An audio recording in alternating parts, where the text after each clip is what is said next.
Hola a todos, en el video de esta ocasión vamos a ver una operación o evolución lógica de los contadores con flip-flops. Si recuerdan, cuando se analizan circuitos combinacionales, muchos de los circuitos llevan compuertas lógicas como AND, NOT y OR. Sin embargo, conforme vamos complicando el problema o se van generando aplicaciones más complejas, el hecho de trabajar con compuertas lógicas básicas, pues obviamente resulta impráctico. Por lo tanto, se utilizan para circuitos un poco más complejos, circuitos de tipo MSI, que no son más que aplicaciones ya específicas, pero que vienen encapsuladas dentro de un solo chip.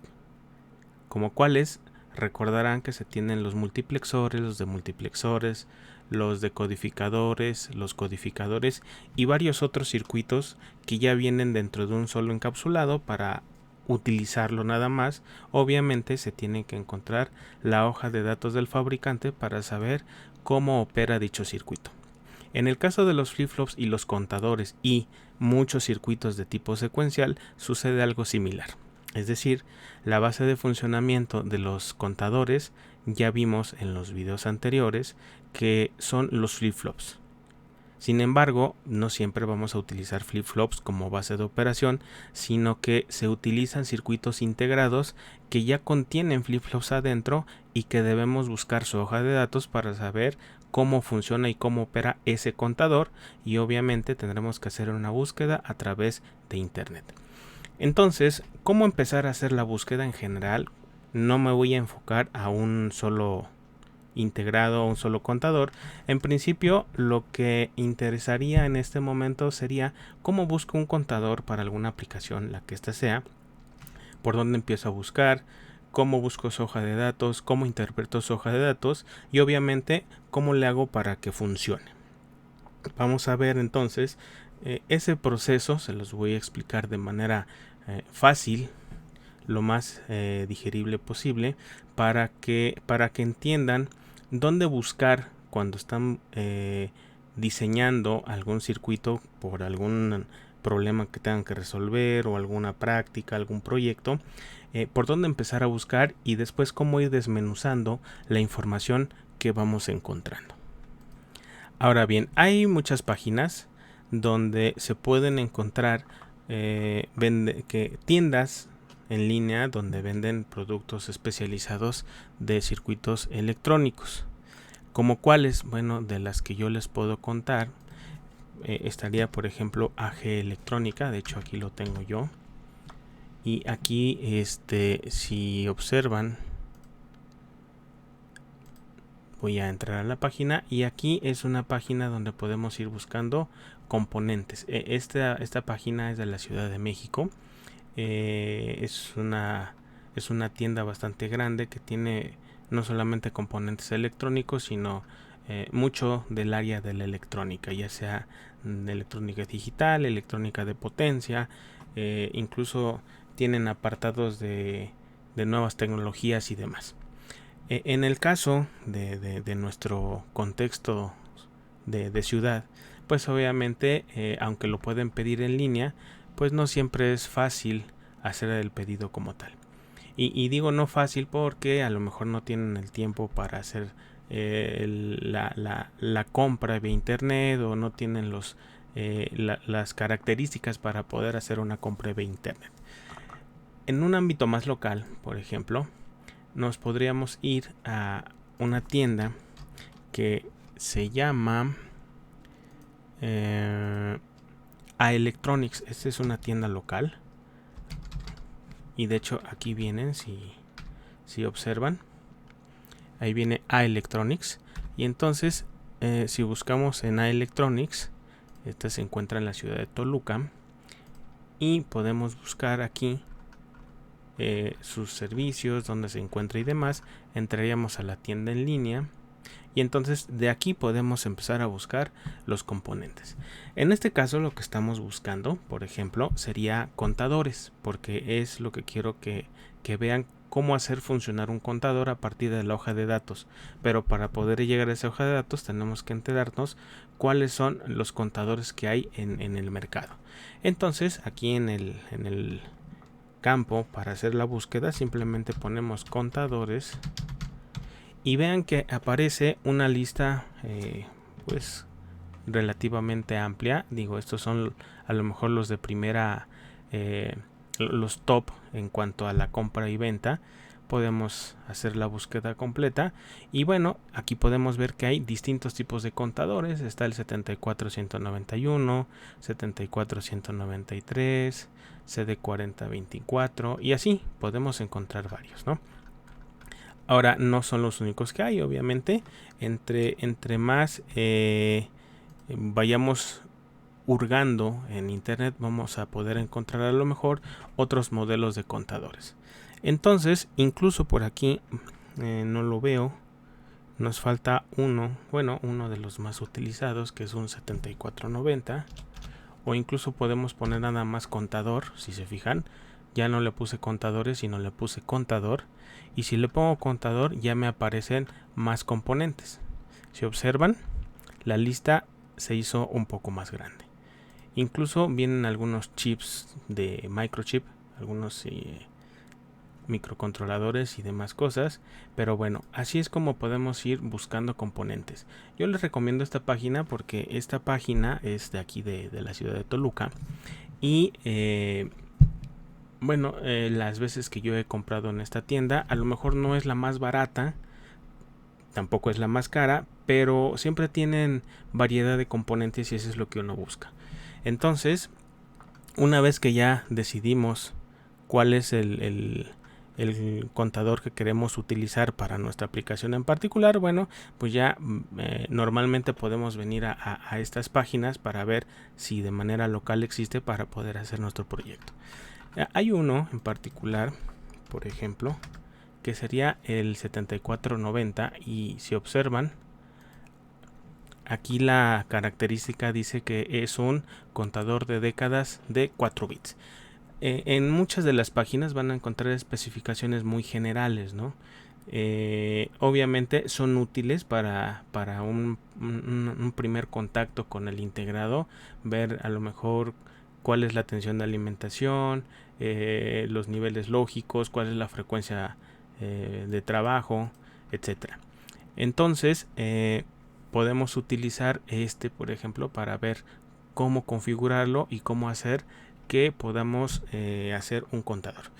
Ahora bien, aquí hay un término que dice década. ¿A qué se refiere década? Bueno, podríamos interpretarlo mejor como un contador BCD. Aunque a lo mejor no es lo más correcto. Este tipo de contadores que dicen de década implican que solamente van a contar desde el 0 hasta el 9 porque van a contar de 10 en 10, vamos a llamarlo así. Entonces, por eso dice que son contadores de décadas, ¿sí? Vamos a trabajar con este y entonces, ya que me decidí por algún tipo de contador, lo que haría falta es buscar la hoja de datos de dicho contador. Si observan, normalmente trabajamos con la matrícula sin los sufijos y prefijos correspondientes al fabricante a lo mejor o a la velocidad del integrado. Entonces, si yo lo busco como 7490, seguramente lo voy a poder encontrar. Entonces, nada más vamos a acordarnos que es el 7490.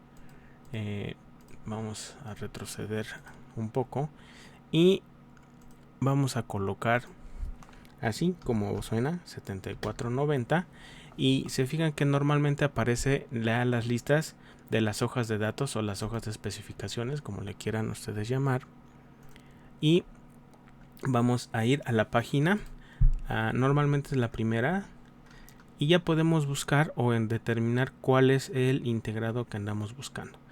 Sin embargo, ahorita van a ver qué es lo que sucede. Voy a dar clic en ese PDF. Y uno de los problemas que a veces yo he visto que si ponemos nada más así 7490, 74157, que sería un multiplexor o cualquier otro, aparecen hojas de datos, pero parecería como que estuvieran escaneadas y no son a lo mejor las mejores resoluciones de escaneo. Sin embargo, vienen algunas informaciones, como por ejemplo cómo funcionan de manera general, vienen las tablas de verdad correspondientes y demás cosas. Sin embargo, una forma de cómo refinar un poco la búsqueda es colocar la velocidad del integrado.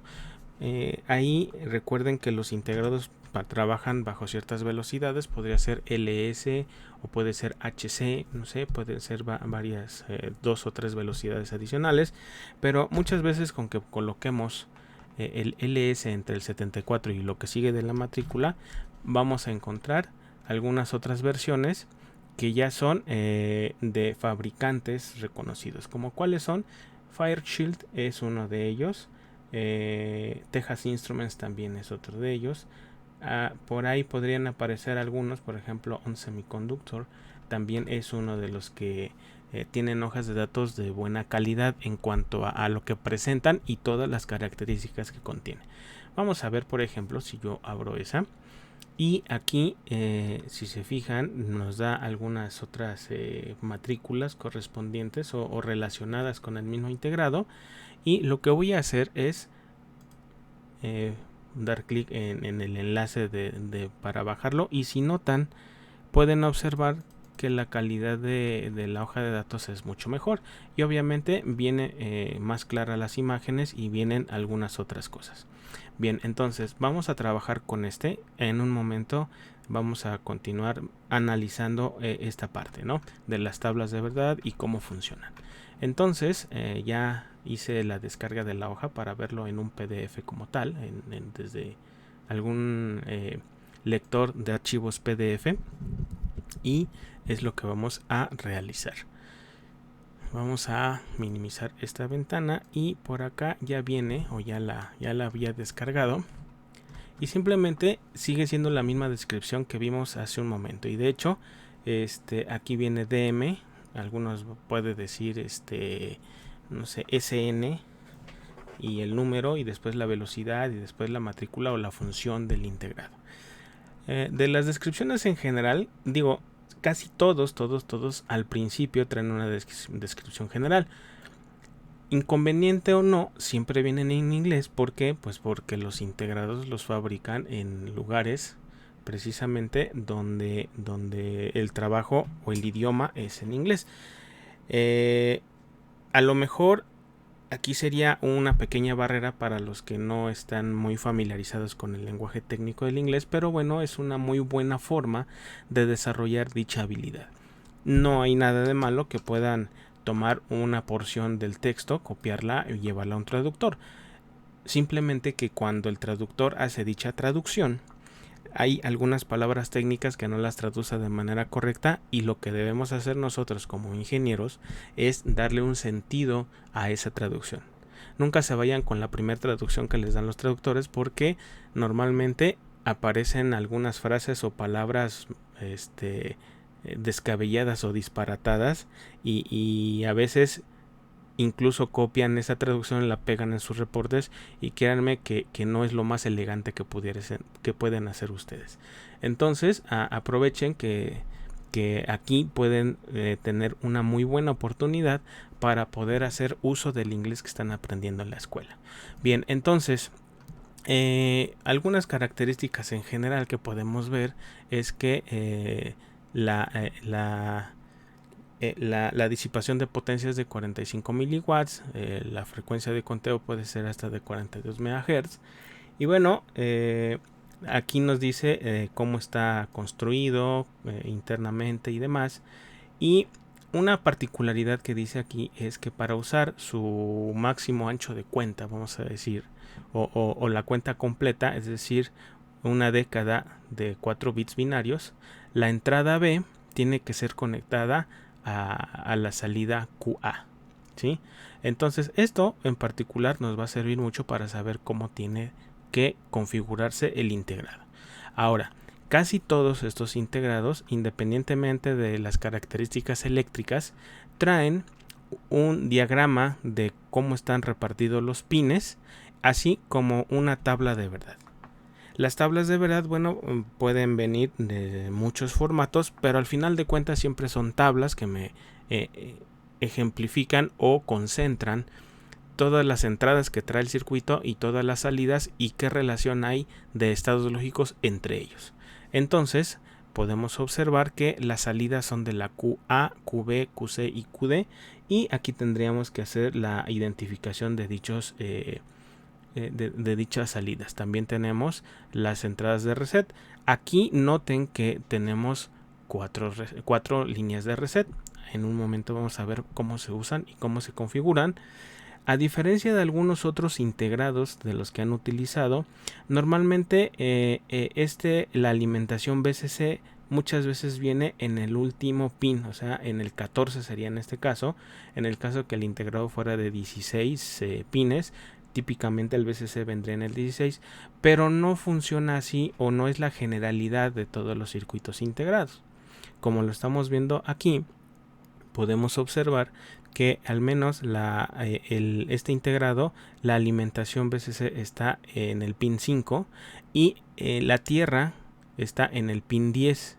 Este también está cambiado de lugar con respecto a lo que se ha venido manejando con los circuitos que son de tipo combinacional, porque el pin GND típicamente viene al final de esta fila de pines, o sea, a lo mejor estarían buscándolo en el pin número 7, cuando en realidad viene en esta configuración en el pin número 10. ¿Qué otra cosa podemos ver de la tabla de verdad?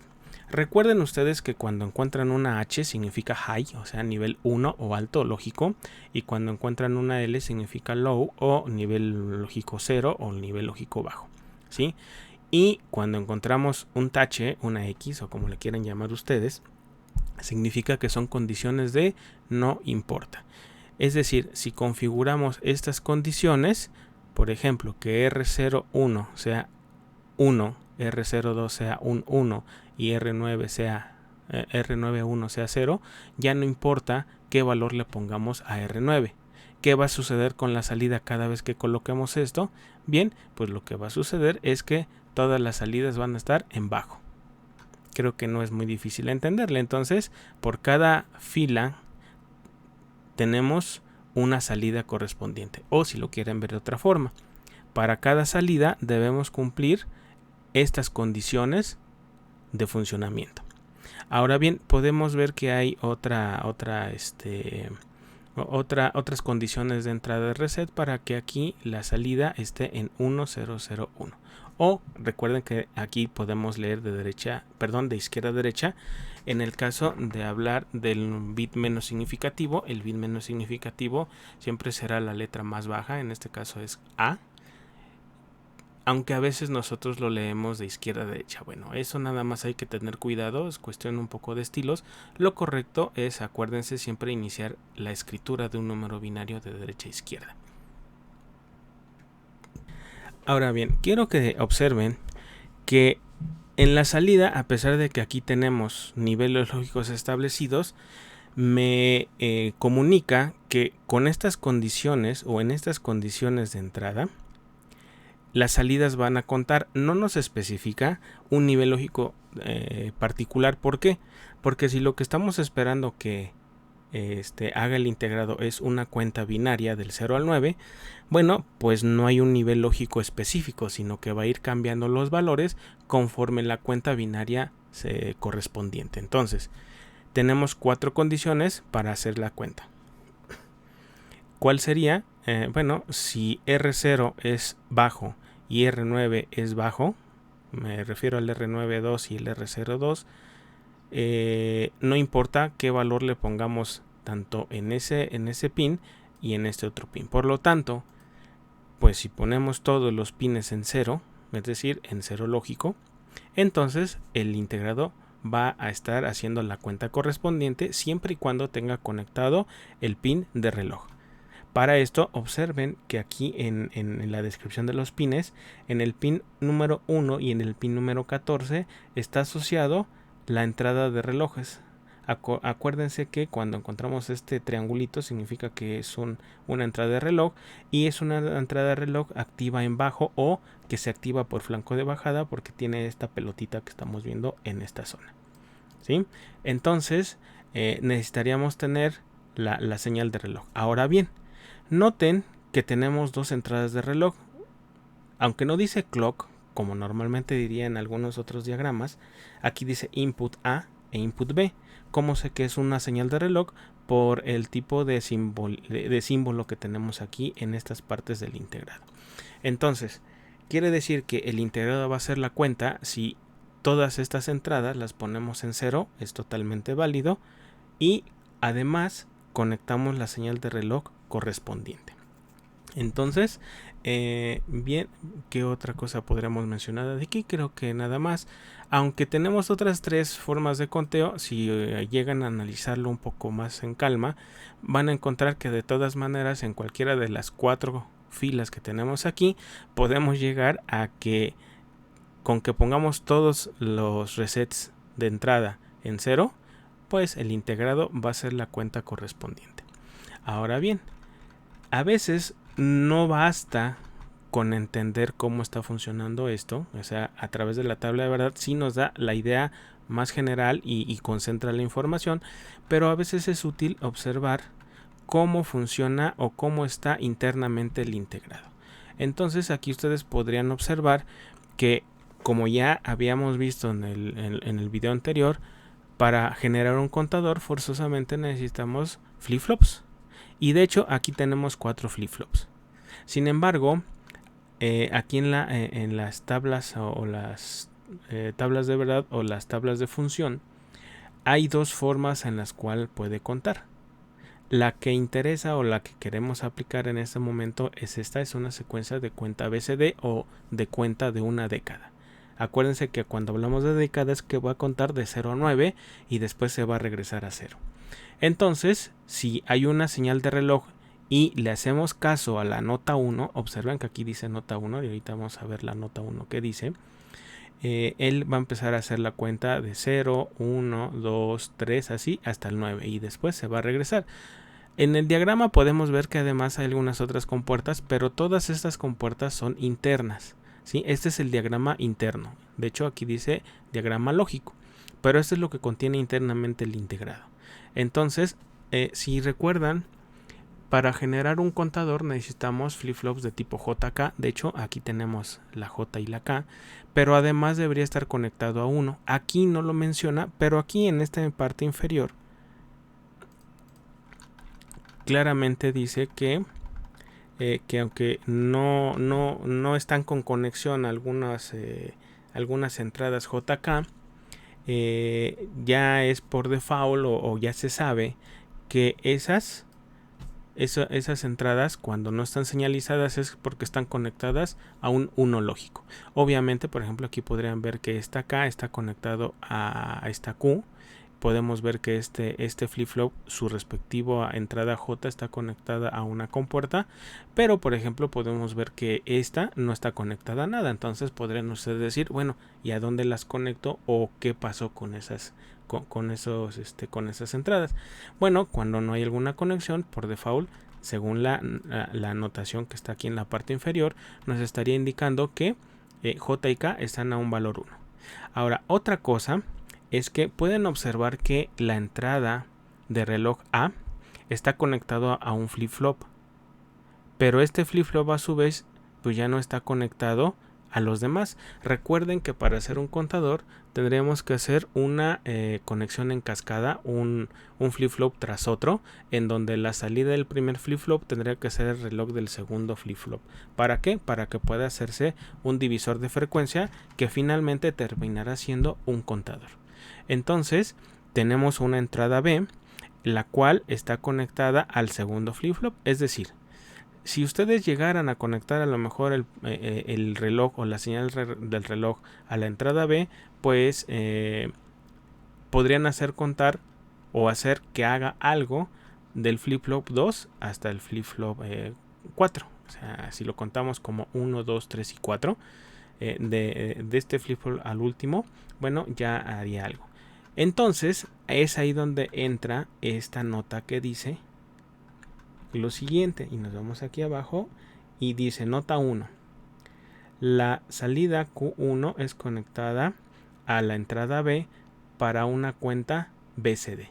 Entonces, si yo quiero que este integrado cuente de 0 a 9, tendría que conectar la salida Q hacia la entrada del segundo flip-flop, que en este integrado está etiquetado como input B. Y de ahí pues ya lo demás ya no es a lo mejor necesario entender las conexiones ni qué cosas están haciendo estas compuertas. ¿Por qué? Porque junto con esa nota, la tabla de verdad, la observación de cómo debe estar conectados los flip-flops, independientemente de que la teoría dice que la salida de un flip-flop debe ser la entrada de reloj del otro flip-flop para que así vayamos haciendo un contador binario. Bueno, con esa información ya podemos armar el circuito. Obviamente la tabla de verdad también nos ayuda porque a través de esta podemos saber qué tenemos que hacer con las entradas de reset. Bien, entonces vamos a hacer la simulación correspondiente a este integrado para ver que efectivamente podemos hacerlo contar. Entonces voy a abrir la aplicación de Multisim para hacer la correspondiente simulación y ver que efectivamente hemos interpretado de forma correcta el funcionamiento de este integrado.